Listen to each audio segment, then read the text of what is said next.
సర్వేపల్లి నియోజకవర్గ మండల కేంద్రమైన మనుబోలు సచివాలయం 1లో మహిళా దినోత్సవం ఘనంగా నిర్వహించారు. ఈ సందర్భంగా మనుబోలు గ్రామ పంచాయతీ ఫ్రెండ్లీ చైల్డ్గా ఎంపిక కావడంపై హర్షం వ్యక్తం చేశారు. ఈ సందర్భంగా ముఖ్య అతిథులుగా జడ్పీటీసీ అనితమ్మ మాట్లాడుతూ స్త్రీ లేనిదే గమనం లేదని, అదేవిధంగా జననం కూడా లేదని, ప్రతి సంవత్సరం మార్చి 8న మహిళా దినోత్సవం జరుపుకోవడం జరుగుతుందని తెలిపారు. టీడీపీ నాయకులు పి రామకృష్ణయ్య మాట్లాడుతూ గృహలక్ష్మి ఎప్పుడైతే నవ్వుతూ ఉంటుందో ఆ కుటుంబాలు కలకల్లాడుతూ ఉంటాయని తెలిపారు. చంద్రబాబు నాయుడు మహిళా సాధికారత కోసం పొదుపు సంఘాలను ప్రవేశపెట్టి మహిళలను ఆదుకున్నారని అన్నారు. అన్ని రంగాల్లో మహిళలు రాణించాలని సూచించారు. ఎస్ఐ రాకేష్ మాట్లాడుతూ ప్రభుత్వాలు 50% రాయితీ కల్పించి అన్ని రంగాల్లో ముందుండేలా చర్యలు తీసుకోవడం అభినందనీయమన్నారు. దేశంలో ఎవరైతే అత్యున్నత స్థానాలకి చేరున్నారో వారిని ఆదర్శంగా తీసుకుని మహిళలు నడిచే విధంగా చర్యలు తీసుకోవాలన్నారు. ఈ కార్యక్రమంలో సర్పంచ్ కంచి పద్మమ్మ, టీడీపీ నాయకులు గాలి రామకృష్ణారెడ్డి, పచ్చిపాల రామిరెడ్డి, పచ్చిపాల చంద్రశేఖర్ రెడ్డి, శివుడు రాజాగౌడ్, చల్లగిరి ప్రసాద్ తదితరులు పాల్గొన్నారు. లోకంలో స్త్రీ లేనిదే గమనం లేదు, స్త్రీ లేనిదే జననం లేదు, స్త్రీ లేనిదే మనకు సృష్టి లేదు. ఈ స్త్రీ మనకు ఎంతో ప్రాముఖ్యత ఇస్తుంది. ఒక తల్లిగా లాలిస్తుంది, ఒక అక్కగా మనకు కష్టాలను పంచుకుంటుంది, ఒక చెల్లిగా మనల్ని చిలిపి చేష్టలు చేస్తుంది, ఒక భార్యగా లాలిస్తూ ఇంటి బాధ్యతల్ని స్వీకరిస్తూ ఒక దాసిగా ఉంటూ మన ఇంటి కుటుంబ గౌరవాన్ని నిర్వహిస్తూ ఉంటుంది. కూతురు మన ప్రేమని పొందుతుంది. ఇలా మన మహిళలందరికీ అంతర్జాతీయ శుభాకాంక్షలు తెలుపుతూ ధన్యవాదాలు. అందరికీ హ్యాపీ ఉమెన్స్ డే అండి. ఒకప్పుడు ఇంటికి మాత్రమే పరిమితమైన ఆడవాళ్ళు ఇప్పుడు ఇంటిని చూసుకుంటూ అలాగే బయటకు వచ్చి ఉద్యోగాలు చేస్తూ ఇంత చక్కగా రాణిస్తున్నామంటే మన వెనకాల ఉండి నడిపిస్తున్న పురుషులందరికీ కూడా నా ధన్యవాదాలండి. అంటే ఒక పురుషుడు లేని స్త్రీ కూడా ఏం చేయలేదు కదండి. వెనకాల ఉండి మా హస్బెండ్ నన్ను సపోర్ట్ చేస్తున్నారు కాబట్టి నేను ఇంటిని, బిడ్డని అలాగే ఉద్యోగాన్ని మేనేజ్ చేస్తున్నాను. సో అలాగే ప్రతి ఒక్కరూ ఉమెన్స్కి హెల్ప్ చేయాలని కోరుకుంటున్నాను. అందరికీ international women's day. Thank you so much. మనకి రాజ్యాంగం మనకి తెలుసు. ప్రతి ఒక్కరు ఇప్పుడు మెజారిటీ ఇక్కడ కూర్చున్న వాళ్ళలో పబ్లిక్ రిప్రజెంటేటివ్స్ మహిళలు ఉన్నారు. ఎందుకున్నారంటే మనకి ఈ పంచాయతీ యాక్ట్ ఏదైతే ఉందో రాజ్యాంగం కల్పించిన హక్కులు దాంట్లో 33% ఆఫ్ రిజర్వేషన్ ఉమెన్స్కి కేటాయించారు. సో ఆ తర్వాత మనకి మెజారిటీ లోక్సభ కానీ ఏదో రాజ్యసభలో కానీ మనకి స్టేట్ అసెంబ్లీస్లో కానీ ఆ నెంబర్ మనకి అంత ఫిగర్ కనిపించదు. ఎందుకు కనిపించదు అంటే దానికి సంబంధించి మన కాన్స్టిట్యూషన్ రైట్ ఎటువంటిది ఇవ్వలేదు. అది కూడా 2023లో ఉమెన్స్ బిల్లు ఒకటి ప్రపోజ్ చేసి కాన్స్టిట్యూషన్ అమెండ్ చేశారు. దానిలో భాగంగా coming next Lok Sabha and assembly వాటిల్లో కూడా 33% ఉమెన్స్ ఖచ్చితంగా ఉండాలని చెప్పి ఒక చట్టాన్ని తీసుకొచ్చారు. మన భవిష్యత్తులో 33% మోర్ దాన్ 33% ఉమెన్ ఉన్న వీటిని శాసనసభలను కానీ లోక్సభలను కానీ చూడబోతూ ఉన్నాము. దీన్ని మహిళా సాధికారతలో ఒక గొప్ప అచీవ్మెంట్గా మనం చూడొచ్చు. అట్లాగని ఉమెన్స్ డే రోజు మనం స్త్రీలు ఎంతమంది మనకి ఇన్స్పిరేషనల్గా ఉన్నారు. వాళ్ళు పార్టిసిపేట్ చేయని పరిస్థితి లేదు. గేమ్స్ కానీ స్పోర్ట్స్ కానీ ఇంటర్నేషనల్ ఈవెంట్ స్పేస్లో కూడా మనకి ఇండియన్ ఇప్పుడు సునీత విలియమ్స్ అని చెప్పి అమెరికన్ ఆస్ట్రోనాట్ ఒక ఆమె ఉన్నారు. ఆమె స్టిల్ స్పేస్లో ఉన్నారు. ఈ మధ్య మీరందరూ న్యూస్లో, యూట్యూబ్లో, టీవీలో చూసుకుంటారు. స్పేస్లో వాళ్ళని రిటర్న్ తీసుకొచ్చేదానికి కొంచెం ఇబ్బంది నడుస్తూ ఉందని చెప్పి సో ఇక్కడ ఉన్నారు, ఇక్కడ లేరు అని అనకుండా ప్రతి విషయాల్లో మెన్కి ధీటుగా అన్ని రంగాల్లో వాళ్ళు పోటీ పడుతూ ఉన్నారు. సో జడ్పీటీసీ గారు చెప్పారు చిన్న కోట్ లాంటిది ఉమెన్ యొక్క ఇంపార్టెన్స్. ఉమెన్ మహిళ లేనిది జననం లేదు, గమనం లేదు అనేసి. అది నిజంగా వాస్తవం. అది ప్రతి ఇంట్లో కూడా ఎవరైతే తల్లి ఉన్నారో వాళ్ళు విద్య నేర్చుకొని ఉంటే ఆ కుటుంబం యొక్క పరిస్థితులు వేరేలాగుంటాయి. వాళ్ళ పిల్లల్ని వాళ్ళు పెంచే విధానం కానీ బాగా తయారు చేసేదానికి ఆమె పడే ప్రాకులాట మనం చిన్నప్పటి నుంచి చూస్తూ ఉంటాం. బిడ్డను సాకి ప్రయోజకులను చేసిన తర్వాత భార్యగా కుటుంబాన్ని ఏ విధంగా చేస్తూ ఆ కుటుంబాన్ని దారిలో పెట్టడానికైతేమి మనం ఎక్కడ తిరిగినా దాన్ని బిడ్డల్ని సాకి బాగా ప్రయోజకులను చేసేదానికి స్త్రీ పాత్ర అనేది ఎంత చెప్పినా మనం తీర్చలేం.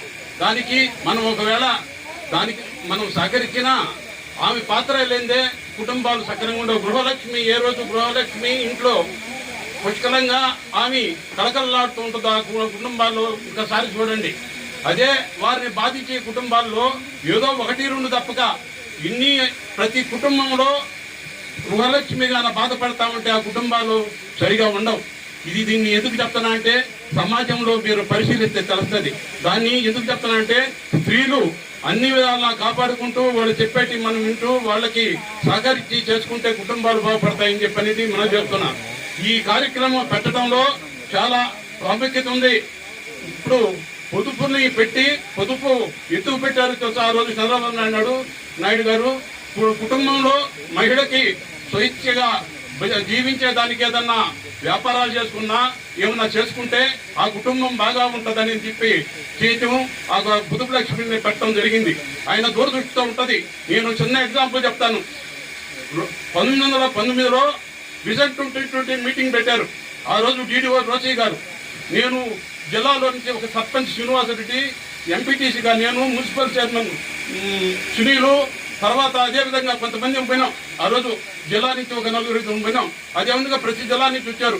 విజన్ 2020 జరిగితే ఆ రోజు అందరూ IAS ఆఫీసర్లు కూడా ఏదో 20-25 ఇప్పుడు అవసరం అని చెప్పని 20 సంవత్సరాల ముందు అవసరం అని చెప్పని చేశారు. కానీ దాన్ని ఆచరణలో పెట్టి విజన్ 2020 ఎట్లుంటుందని చెప్పి దాన్ని బిజినెస్ మేనేజ్మెంట్కి ఒక కాలేజీ పెడితే ఆ రోజు ప్రపంచ దేశాల్లో అందరూ ఆయన్ని మెచ్చుకోవడం జరిగింది. అంటే నేను ఎందుకు చెప్తుంటే చంద్రబాబు నాయుడు పెట్టేది అన్ని దూరదృష్టితో ఉంటుంది.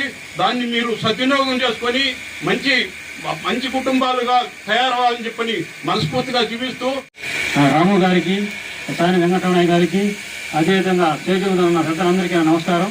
ఈరోజు మనుకోడు పంచాయతీ ఒక ఉత్తమ అవార్డు రావడానికి సహకరించిన సర్పంచ్కి, సెక్రటరీకి ప్రత్యేక ధన్యవాదాలు తెలియజేస్తున్నాను.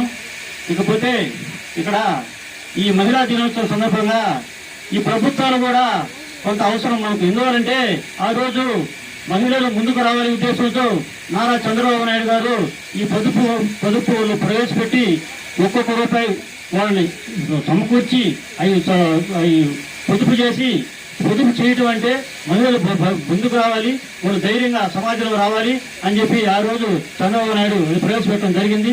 అదేవిధంగా ఈ చంద్రబాబు నాయుడు ప్రభుత్వంలో మహిళలు ప్రతి విషయంలో ఆయన ప్రతి విషయం చేస్తున్నారు. అందువల్ల ఈ మహిళలకి ఈ చంద్రబాబు నాయుడు వచ్చిన తర్వాత 3 సిలిండర్ అయిపోయింది. ఇంకా ఈ ఆశా వర్కర్లకి గత ప్రభుత్వాలు ఎన్నో స్ట్రైకులు చేసేవి, ధర్నా చేసేవి, కానీ ఎలాంటి సౌకర్యం కల్పించలేదు.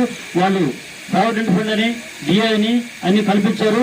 అదే ఆ విధంగా ఈ మహిళల్ని ముందుకు తీసుకొస్తారని ఈ ప్రభుత్వాలు పనిచేసినాయి. అందువల్ల మహిళలు ప్రతి ఒక్కరూ అన్ని రంగాల్లో ముందుకొచ్చి అన్ని విషయాల్లో ముందుకు రావాలని కోరుకుంటూ ఈ అవకాశం ఇచ్చిన ప్రజలకి ఈ పెద్ద నమస్కారం తెలియజేస్తున్నాను. అమ్మకు ఎంత ప్రాధాన్యత ఉందో ఆలోచించండి. అమ్మ అనే పదములోనే ఆప్యాయత, అనురాగము ఇవన్నీ కూడా ఇదై ఉండదు. మేడము ఫస్ట్లో చెప్పారు, జడ్పీటీసీ మేడం గారు, స్త్రీ లేనిదే గమనం లేదు, స్త్రీ లేనిదే జన్మం లేదనింది. నిజంగా చెప్పాలంటే అమ్మతనానికి, ఆప్యాయతకి, అనురాగానికి, మాతృత్వానికి వీటన్నిటిని కలిపి చేసిన ఆకాశమంత అభిమానం కలిగిన వ్యక్తి ఎవరంటే ఒక తల్లే. ఇటువంటి స్త్రీలని ఎన్ని జన్మలెత్తి వాళ్ళకు పాదాభివందనం చేసినా కానీ మన రుణం తీర్చుకోలేమనేది నా యొక్క ముఖ్య ఉద్దేశము. అయితే ఇందులో మాత్రం ప్రతి విషయంలో మనకు కావాల్సినటువంటి అన్నిటిలో మొట్టమొదట జన్మించాలంటే తల్లి ఉండాలి, మనము తినాలంటే అన్నపూర్ణ అయినటువంటి తల్లి ఉండాలి, మనం జీవించాలంటే గృహలక్ష్మి ఉండాలి, మనం ఎదుగుదల కావాలంటే ధనలక్ష్మి ఉండాలి. వీటిని ఆలోచించే ఏమో దేవుడు ప్రతి విషయంలో వారినే ముందు పెట్టారు. కాబట్టి ఇటువంటి మహిళా దినోత్సవాన్ని మన గ్రామ పంచాయతీలో ఇంత ఘనంగా జరుపుకోవడానికి ఈ అవకాశం ఇచ్చినందుకు నా ధన్యవాదాలండి. మేము మొన్న 3వ తేదీ వెళ్ళి 4-5 ఢిల్లీలో ఒక సదస్సులో పాల్గొన్నామండి. అక్కడ ఆశ్చర్యకరమైన విషయం ఏంటంటే 27 రాష్ట్రాలు వచ్చినా కానీ అందరు లేడీసే ఉండరు. అందులో ఒక మగపిల్లోడు నేను ఒక్కడనే కూర్చోండి అక్కడ. నేను అట్టా చూసిన ఏదన్నా పొరపాటున మాట్లాడితే నన్ను కొడతారేమని చూస్తే ఎవరు మగవాళ్ళు లేరు అక్కడ. చూడండి, మన భారతదేశంలో అంతమందిలో కూడా మన మనుబోలు పంచాయతీ వినిపించిందంటే ఈ మరిన్ని అప్డేట్స్ కోసం మన HN9 టీవీ ఛానల్ని సబ్స్క్రైబ్ చేసుకోండి.